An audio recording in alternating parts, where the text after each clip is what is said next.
Your brain isn't lazy. It's overstimulated. There's a difference. Laziness still allows silence. Brain rot doesn't. The moment your mind becomes still, you reach for something.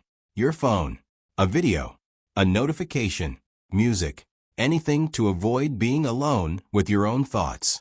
And the terrifying part is this. Most people no longer notice it happening. They think they're distracted. But distraction used to be temporary. This is different. This is a nervous system that has forgotten how to rest without stimulation. Your brain now expects intensity every few seconds. Fast cuts, new information, emotional spikes, constant novelty. And when reality moves slower than your feed, your mind starts rejecting reality itself. That's why reading feels harder. Why conversations lose your attention halfway through.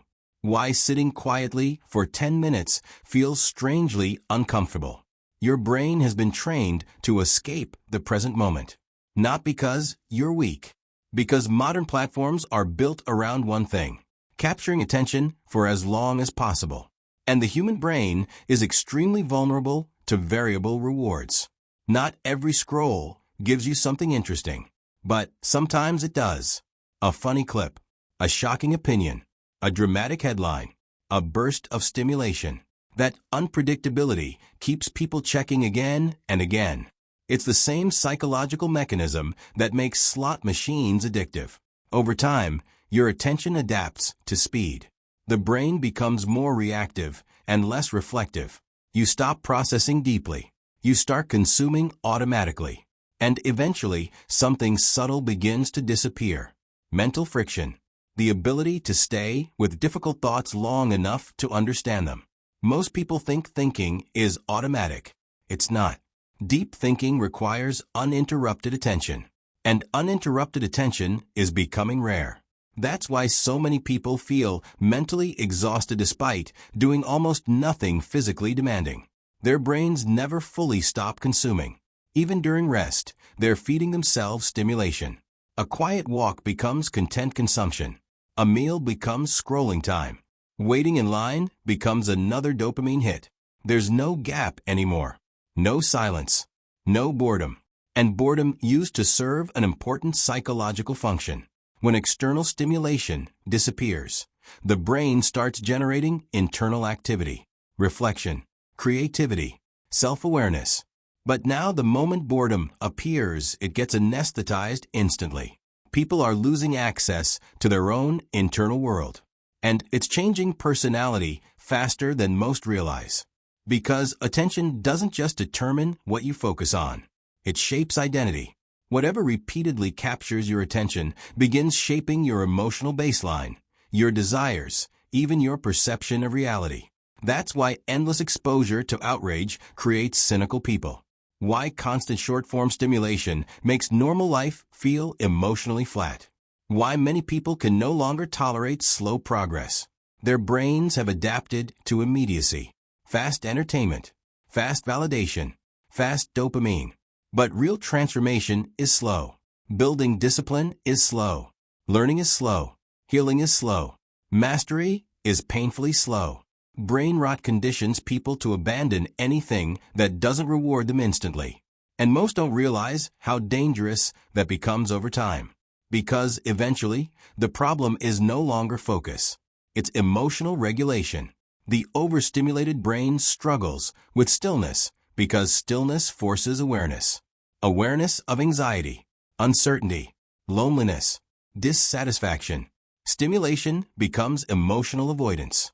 That's why many people feel uncomfortable the second the noise disappears. Not because silence is painful. Because silence reveals what distraction was hiding. And this creates a brutal cycle. The more overwhelmed the brain becomes, the more stimulation it craves. The more stimulation it consumes, the harder reality feels. The harder reality feels, the more people escape back into stimulation. Until eventually, thinking starts feeling heavier than scrolling. That's the moment brain rot becomes dangerous. Because a person who loses the ability to think clearly becomes easy to manipulate, easy to distract, easy to emotionally control, easy to keep passive. A constantly overstimulated mind rarely questions anything deeply. It reacts, consumes, moves on.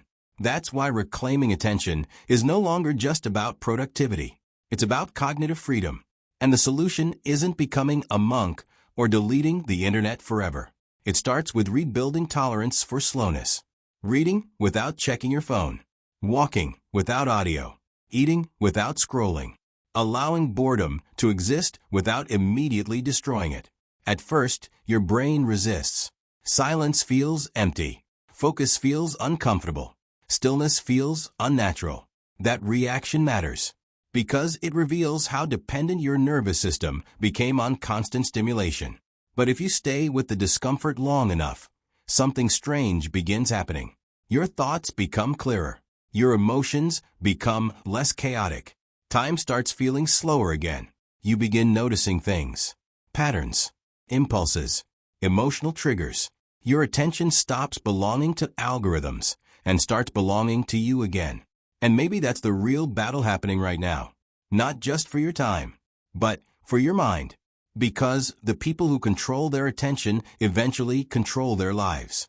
And the people who don't usually end up living according to someone else's feed. If this video exposed something you've been feeling but couldn't explain, subscribe to Psyche Decoded. Because the modern world is fighting for your attention every second. And most people have already lost without realizing it.